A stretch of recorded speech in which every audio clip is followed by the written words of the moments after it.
Assalamualaikum sahabat lingkar, salam inovasi. Di video kali ini kita akan mempelajari software yang sangat bagus ya untuk kita implementasikan dalam pendidikan matematika, yaitu software SketchUp. Nah, sekarang saya akan tunjukkan seperti apa sih bentuk dari software ini, tampilannya kayak gimana. Nah, ini bisa teman-teman lihat, software ini sangat powerful untuk kita pelajari dan kita jadikan sebagai inovasi. Dan mari kita mulai sesi video kali ini dengan pengenalan software. Yang pertama, apa itu SketchUp? Software SketchUp merupakan software yang sering digunakan oleh para desainer atau para arsitek di luar sana, dan mereka menggunakan ini sebagai alat untuk memvisualisasikan bentuk dari rumah atau bangunan atau berbagai jenis objek 3D lainnya. Sebelum mereka bangun itu benar-benar real di dunia nyata, biasanya para perancang ini akan membuat visualisasinya terlebih dahulu dengan menggunakan software seperti SketchUp ini. Tujuannya agar lebih mudah dibayangkan aja sebelum dibangun. Penggunaannya di dunia nyata memang kebanyakan dikhususkan untuk dunia arsitektur. Dari awal, software ini memang dirancang khusus untuk pembuatan objek-objek 3D yang berkaitan dengan arsitektur. Nah, cara mendapatkannya, kita bisa mendownloadnya secara gratis di internet. Ada banyak sekali link yang bertebaran di internet yang bisa teman-teman peroleh software ini, terutama yang versi Make. Karena SketchUp ini terdiri dari dua versi, ada versi Make dan ada versi premiumnya. Nah, kalau versi Make, teman-teman tidak perlu membeli lisensi yang premium, karena yang versi Make ini versi gratis. Fiturnya sedikit lebih terbatas dibandingkan yang premium. Kalau SketchUp premium, baru teman-teman harus bayar, dan teman-teman kalaupun mau yang gratisan di versi premium, itu hanya diberikan fase trial, hanya diberikan fase uji coba saja. Tapi kalau di versi Make, teman-teman bisa mengaksesnya secara full dan gratis. Ya, itu dua jenis software dari SketchUp, ada yang versi Make, ada yang versi premium. Dan yang direkomendasikan untuk teman-teman sebagai alat untuk belajar adalah yang versi Make. Nah, selanjutnya kita akan membahas kenapa software ini kita gunakan untuk pembelajaran matematika.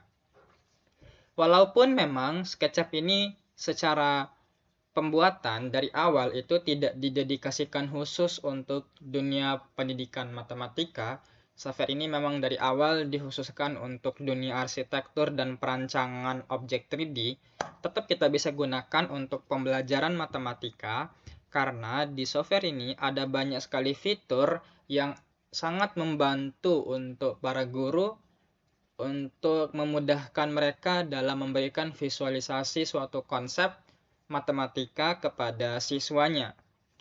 Ada banyak sekali hal yang bisa kita lakukan dalam kanvas ini nantinya. Dan itu sangat-sangat membantu. Nah, selanjutnya kita akan membahas tentang problem yang terjadi di lapangan. Ini berdasarkan pengalaman pribadi. Terus ini juga berdasarkan cerita-cerita dari beberapa teman yang sudah mengajar di sekolah, dan mereka cerita tentang bagaimana kesulitannya dalam mengajarkan materi bangun ruang atau dimensi 3 di kelas-kelasnya. Kemudian problem ini juga berdasarkan berita yang sering kita baca tentang isu-isu pendidikan di Indonesia, dan juga didukung oleh berbagai penelitian tentang penggunaan software SketchUp ini untuk diimplementasikan dalam dunia pendidikan matematika. Yang pertama, problemnya adalah guru kurang berinovasi karena terbatasnya waktu atau kurangnya kesadaran untuk mau mengembangkan diri. Ini sebuah problem yang sangat mendasar ya. Guru kurang berinovasi karena terbatasnya waktu. Ya memang karena guru seringkali di sekolah terbatasnya waktu karena guru lebih banyak disibukkan dengan berbagai hal yang berkaitan dengan administrasi di sekolah. RPP lah, Prota, Promes, dan berbagai macam administrasi dan laporan. Guru lebih banyak disibukkan ke arah sana, di samping permasalahan pribadinya. Sehingga guru memiliki waktu yang terbatas untuk berpikir inovasi apa nih yang pengen saya uji coba di dalam kelas saya. Dan guru juga kadang-kadang tidak punya kesadaran atau kurang kesadaran untuk mau mengembangkan diri. Merasa bahwa metode yang sudah dia gunakan itu sudah cukup untuk diimplementasikan dalam kelas dan tidak mau lagi mencoba hal-hal baru untuk diimplementasikan.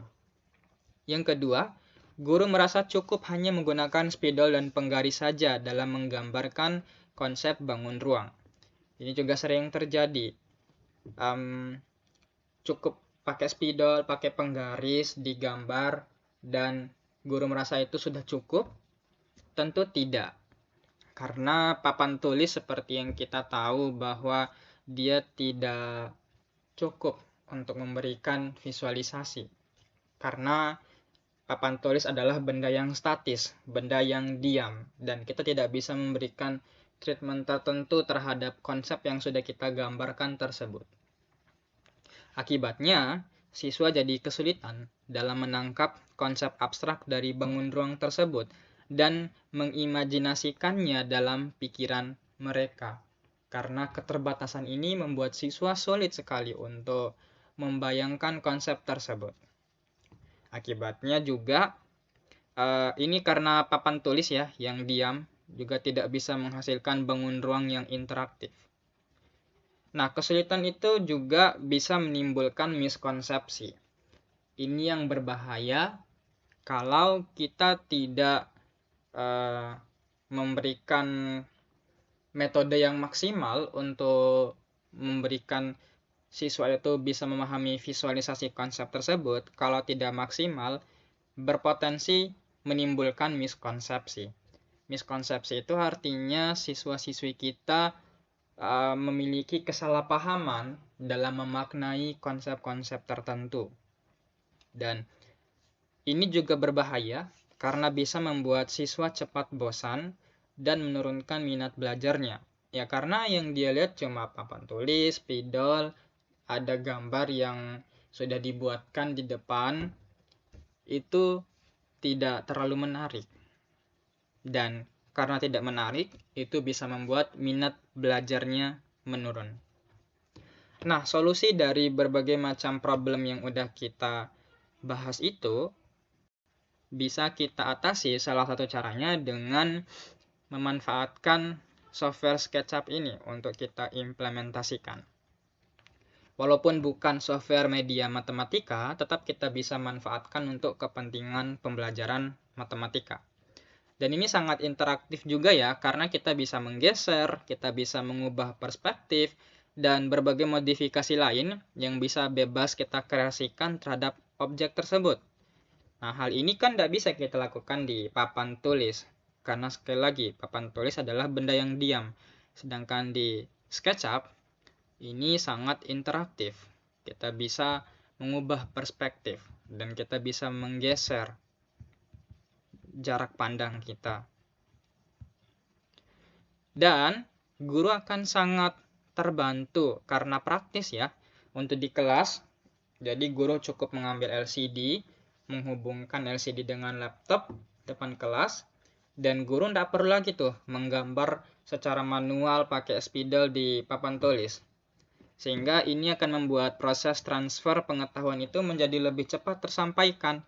Sedangkan kalau misalnya teman-teman yang les privat sebagai tutor di lingkar les atau di lembaga les privat lainnya, ini lebih simpel lagi karena kita tidak perlu LCD, cukup modal laptop aja, dan kita bisa membuat les privat itu jadi lebih seru bersama siswa karena kita tidak perlu papan tulis, tidak perlu kertas untuk menggambarkannya, cukup bawa laptop ke rumah siswa, dan kita operasikan software tersebut, kualitas pembelajaran les privat itu bisa jauh lebih meningkat.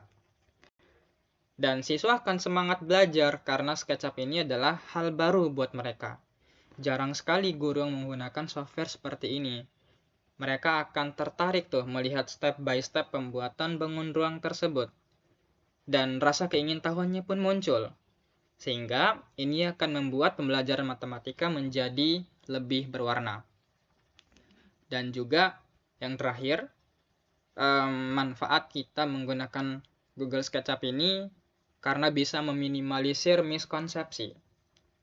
Dan itu bisa terjadi karena SketchUp ini sangat interaktif, sangat bebas untuk kita atur, dan bisa kita manipulasi dan kita operasikan dalam berbagai macam cara. Dan karena interaktifnya tersebut, sehingga kecil sekali peluang bagi siswa untuk mengalami kesalahpahaman dalam memaknai konsep tersebut. Tapi dalam penerapannya tentu ada beberapa tantangan yang akan kita hadapi pada saat menggunakan SketchUp ini. Yang pertama, ketersediaan laptop atau PC, di mana tidak semua pengajar memiliki fasilitas ini. Nah, ini tantangan yang cukup besar juga karena ketersebaran sarana dan prasarana pembelajaran di Indonesia itu masih belum merata. Nah, kemudian kesulitan dalam mendapatkan software ini di internet.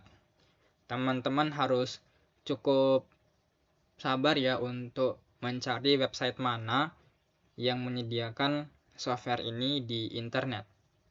Kemudian kesulitan juga mempelajari tools-tools dasar dan membiasakan diri dengan berbagai fiturnya.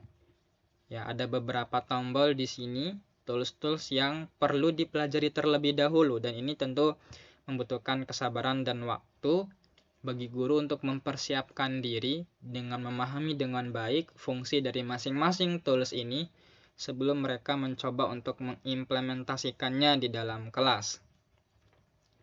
Terus, ketersediaan LCD, karena masih banyak sekolah yang tidak memiliki LCD, ini juga problem.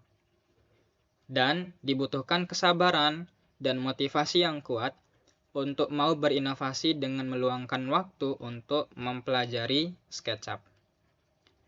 Ya, semoga video ini bisa menjadi video yang membantu teman-teman, baik itu calon guru yang masih mahasiswa atau yang sudah menjadi guru, baik itu guru di sekolah formal maupun guru dalam layanan informal seperti les privat di Lingkar Les.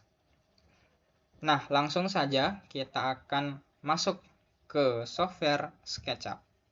Kita akan awali dengan mempelajari beberapa fitur dari SketchUp.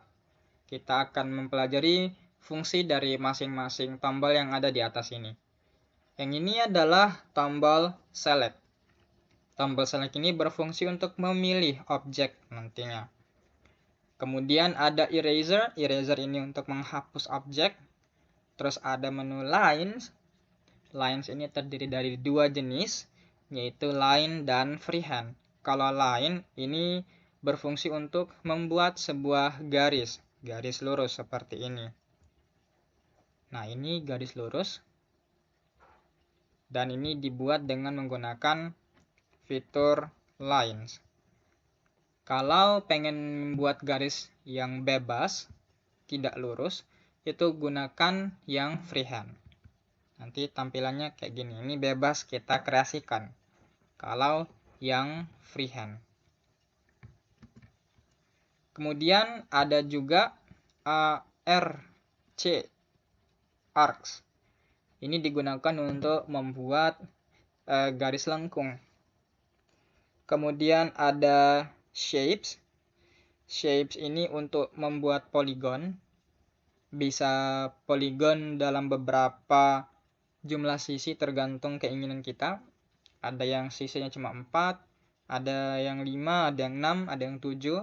Terserah teman-teman pengen bikin poligon berapa sisi. Lingkaran juga bisa.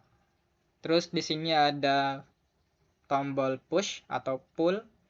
Tombol push atau pull ini untuk membuat objek yang tadinya bangun datar 2 dimensi Kalau di pool itu bisa ditingkatkan jadi 3 dimensi.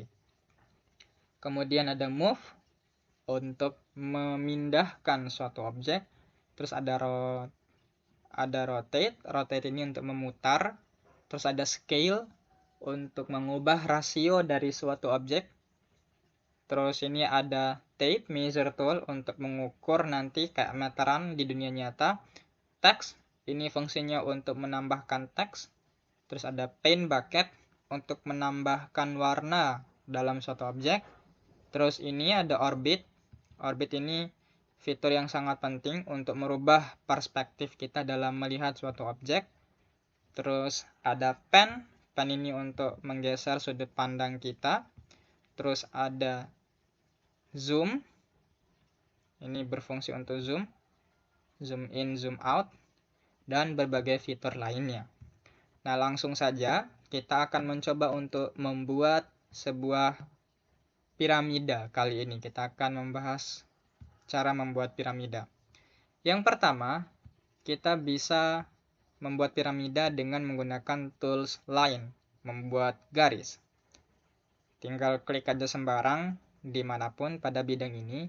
Dan kalau kita pengen membuat garis tersebut searah dengan sumbu merah, yaitu sumbu X dalam hal ini. Merah itu artinya sumbu X, hijau itu artinya sumbu Y, dan biru artinya sumbu Z.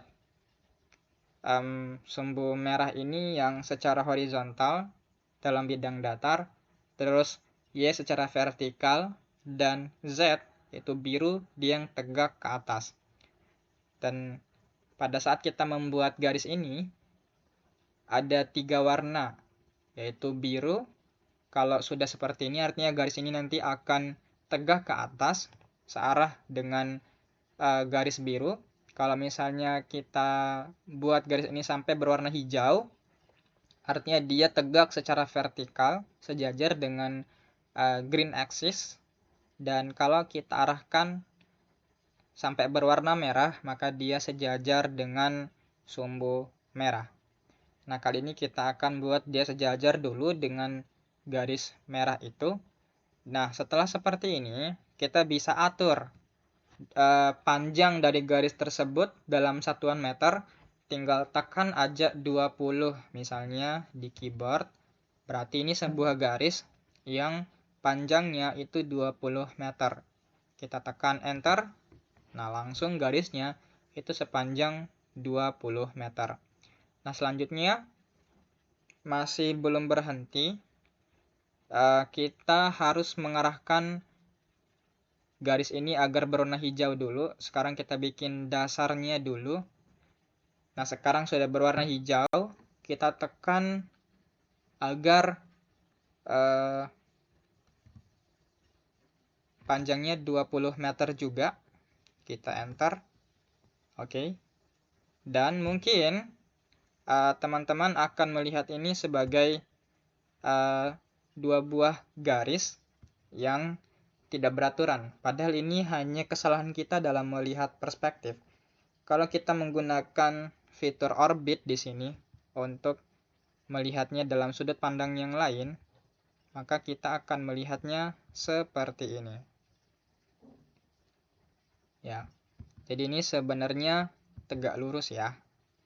Hanya kesalahan kita dalam perspektifnya aja. Ini hanyalah ilusi. Jadi jangan khawatir walaupun secara jauh kelihatannya itu 2 garis ini tidak memiliki panjang yang sama. Itu hanyalah faktor ilusi. Nah, kita sudah membuatnya seperti ini sekarang. Selanjutnya kita lanjutkan untuk membuat sisi sampingnya lagi yang berwarna hijau dan tekan 20 agar membuat panjangnya 20 meter. Terus kita akhiri di sini. Nah, jadilah sebuah persegi sebagai alas dari bangun ruang ini. Nah, selanjutnya mungkin kita bikin rumah aja kali ini ya. Bikin rumah. Jadi alasnya itu kubus, di atasnya nanti ada prisma segitiga. Nah, Sekarang tingginya harus garis ini berwarna biru sekarang untuk membuatnya tegak lurus. Kemudian tekan angka 20 dan boom, langsung jadi. Nah, kemudian di sini kita bikin, tinggal ikuti saja garisnya. Lalu di sini 20 meter juga. Lalu di bawahnya 20 meter. Kemudian dari sudut ini juga 20 meter. Terus dari sudut ini ke sini juga 20 meter. Dan terakhir tinggal kita hubungkan garisnya dan jadilah sebuah kubus. Seperti ini bentuknya. Dan sangat interaktif, kita bisa melihatnya dari berbagai macam perspektif. Ini hal yang sulit untuk dilakukan kalau guru hanya menggambarnya di papan tulis, karena tidak bisa diputar-putar seperti ini. Jadi disitulah letak potensi miskonsepsinya, karena ketidakmampuan siswa dalam melihat objek ini di perspektif yang berbeda. Di situ rentan miskonsepsinya. Tapi kalau bisa diputar-putar seperti ini, potensi untuk miskonsepsi itu sangat kecil. Nah, selanjutnya untuk mengakhiri, kita bisa bikin sebuah garis yang letaknya di midpoint, di tengah-tengah. Dan sekarang kita akan bikin garis ini ketinggiannya 7 meter. Ini akan kita buat sebagai segitiga. Oke, sudah. Kemudian sisi lainnya.